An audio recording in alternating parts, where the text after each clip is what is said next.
लद्दाख में जो भी कुछ हो रहा है, क्या हम ये मान सकते हैं कि गवर्नमेंट ऑफ इंडिया का ये पूरा फेल्योर है जो कुछ लद्दाख में हो रहा है? देखिए, हिंसा किसी समस्या का समाधान नहीं है और जिस तरीके से वहाँ हिंसा हुई है वो गलत है। लेकिन एक बात जो सबको समझनी पड़ेगी कि जो लोग आंदोलन कर रहे थे, जो सोनम वांगचुक जैसे लोग आंदोलन कर रहे थे, तो लंबे समय से आंदोलन कर रहे हैं, लंबे समय से वो अपनी डिमांड को लेकर बातचीत कर रहे हैं। अगर आप उनकी डिमांड को सुनेंगे ही नहीं, अगर आप उनको इग्नोर कर देंगे तो फिर क्या होगा इस देश के अंदर? तो इसलिए सरकार, मुझे लगता है कि इसके लिए पूरी तरीके से जिम्मेदार है और सरकार को सोनम वांगचुक के साथ बातचीत करनी चाहिए, उनके जो मुद्दे हैं उसको डिस्कस करना चाहिए था और उसका समाधान निकालने की कोशिश करनी। 5वीं बार सोनम वांगचुक जो है वो धरने पर बैठे हैं, आमरण अनशन। वो दिल्ली भी आए थे, आपने उनको दिल्ली पे भी सड़क पे निकलने नहीं दिया, आपने वहाँ भी उनको रोक लिया था। तो मुझे लगता है कि जैसे कि किसान आंदोलन के साथ किया गया, बेचारे 125 साल तक बैठे रहे, जाड़े गर्मी बरसात में बैठे रहे, शाहीन बाग की महिलाएं बैठी रहीं, आप उनसे बातचीत ही नहीं करते। तो ये तरीका ठीक नहीं है। अगर आप इस तरीके पर काम करेंगे तो दिक्कतें पैदा होंगी। जैसे नेपाल में जैनजी सड़कों पे थे, ठीक लद्दाख में भी जैनजी का ही ये पूरा प्रोटेस्ट था। काफ़ी जगह राज्यों में जैनजी खुलकर आ रहे हैं। लग रहा है कि धीरे धीरे जैसे नेपाल जैसा रूप लेगा, क्योंकि देखिए एक बात समझिए कि भारत नेपाल नहीं है, भारत श्रीलंका नहीं है, भारत बांग्लादेश नहीं है। बहुत छोटे देश है ना। भारत बहुत बड़ा देश है, 140 करोड़ लोगों का देश है। भारत का लोकतंत्र बहुत मजबूत है, यहाँ की जड़ें लोकतंत्र की बहुत मजबूत है। इसलिए जो लोग ये कह रहे हैं कि जैनजी के आंदोलन की वजह से वहाँ जैसी स्थिति नेपाल में पैदा हुई वैसी भारत में पैदा, मैं वैसी स्थिति को नहीं मानता हूँ।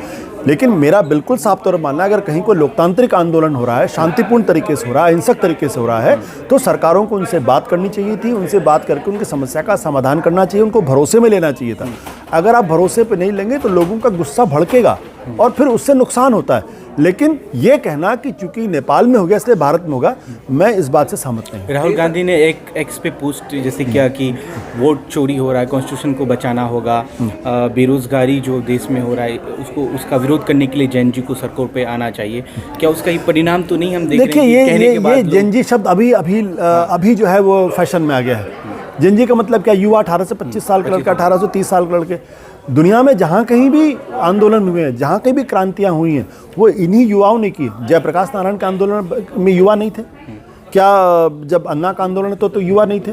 जैनजी भी एक फैशनेबल शब्द आ गया है नेपाल में, चूँकि उसको बहुत बड़े पैमाने पर लोगों ने इकट्ठा कर लिया। बट युवा हमेशा ही जो है वो सबसे पहले सड़क पे आता है और वो सड़क पे आंदोलन करता है। वोट चोरी को कैसे देख रहे हैं? लग रहा है कि नहीं, देखिए, अभी तक जितनी चीज़ें मिल रही हैं उनसे शक तो पैदा होता, कहीं ना कहीं कुछ ना कुछ गड़बड़ है। लेकिन हम लोग पत्रकार हैं, इसलिए हम ये नहीं कहेंगे कि वोट चोरी हो रही है। लेकिन अगर चुनाव आयोग जांच नहीं कराएगा तो ये शक और पुख्ता होगा और लोगों को और संदेह पैदा होगा, कुछ ना कुछ कहीं ना कहीं गड़बड़ किया जाए। जो वोट डिलीटेशन का जो मामला था, चुनाव आयोग ने मान लिया है। क्या राहुल गांधी की जो आरोप था नहीं, देखिए, उन्होंने ये नहीं माना कि डिलीट, उन्होंने कहा कि डिलीट करने की कोशिश की गई है। तो डिलीट करने की कोशिश की गई तो सवाल ये उठता है कि क्या आप ये पता लगाने की कोशिश नहीं करेंगे किसने डिलीट करने की कोशिश की, कौन लोग थे?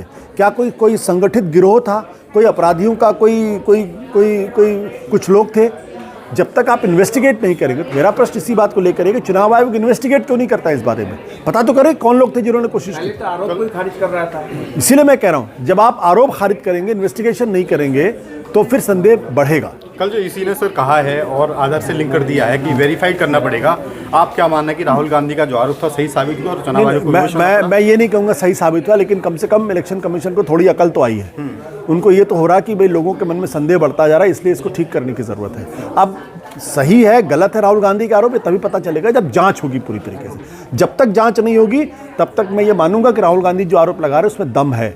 या तो आप जांच करके राहुल गांधी के आरोपों को पूरी तरीके से खारिज कर दीजिए, तब तो मैं मानूंगा। लेकिन अगर आप जांच नहीं करेंगे, जांच से भागेंगे तो संदेह पैदा। अमित जी, लद्दाख में जो भी कुछ हो रहा है, 4 लोगों की मौत हो गई है, हिंसक उग्र प्रदर्शन हुआ, क्या कहेंगे आप इसको लेकर? देखिए, लद्दाख में जो भी कुछ हो रहा है, वहाँ के जो नौजवान ने किया है, उसका एक सीधा सा कारण ये है कि गवर्नमेंट जो है लद्दाख के किसी भी आंदोलन को सुनने को तैयार नहीं है। हालांकि पूरे देश में जो हो रहा है उसको सुनने को तैयार नहीं है। आप देखिए कि 2.5 साल बाद प्रधानमंत्री जी मणिपुर गए हैं। मणिपुर 2.5 साल तक से अभी तक जल रहा है। ऐसा नहीं है कि वहाँ जाकर और ऐसा कुछ किया हो कि कोई सॉल्यूशन की बात किया हो। उन्होंने जो सबसे ज़्यादा ये किया कि अच्छा हुआ जो मैं उससे नहीं आया, अच्छा हुआ जो मैं हेलीकॉप्टर से नहीं आया और अचानक से मुझे सड़क से आना पड़ा और पता चला कि अचानक से इतने सारे लोग सड़क पे आ गए उस प्रधानमंत्री का स्वागत करने के लिए जो 2.5 साल से मणिपुर में गए नहीं, पूरा का पूरा मणिपुर जला।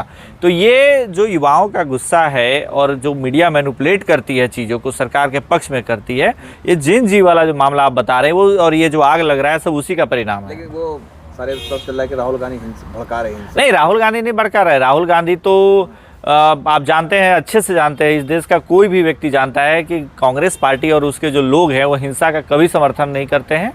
और जो लोग देख रहा है, महसूस कर रहा है, ज़रूरी थोड़ी है कि सबके सब गांधीवादी होंगे, सारे युवा गांधीवादी होंगे, उसमें कोई उग्र वाले लोग भी होंगे, वो ऐसा कर रहे हैं। इसमें राहुल गांधी का कोई लेना देना। लेकिन जिस तरह से 4 लोगों की मौत हो गई, बीजेपी कार्यालय को जला दिया गया, कि ये ठीक था? नहीं, मौत नहीं ठीक था, इसको तो जस्टिफाई कोई नहीं करेगा। कोई भी कहेगा कि भाई ये गलत हुआ है, आप चीज़ों को नुकसान ना पहुंचाएं या फिर किसी का मर्डर ना करें।